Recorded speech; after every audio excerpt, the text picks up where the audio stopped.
अक़वाम मुत्तहिदा की COP29 conference में पाकिस्तान पसमानदा और तरक्की पजीर ममालिक की आवाज़ बन गया। वज़ीर आज़म ने बाकू में होने वाली कॉन्फ्रेंस में मौसमियाती तब्दीली के असरात से निमटने के लिए दुनिया के सामने तजावीज़ रख दी। शहबाज शरीफ ने तरक्की याफ्ता ममालिक को आगे बढ़ने और तरक्की पजीर ममालिक के लिए फंड मुख्तस करने का मुतालबा कर दिया है। वज़ीर आज़म ने इस मौके पर मुख्तलिफ सरबराहान मुमलिकत से मुलाकातें भी की।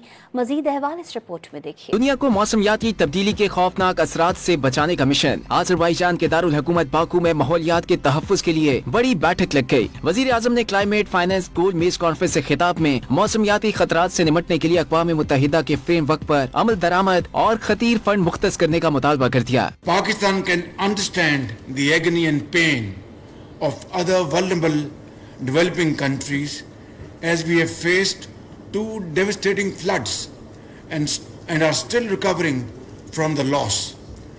Pakistan, alongside many other developing countries, calls for stronger, more equitable climate finance mechanisms under the United Nations Framework Convention on Climate Change.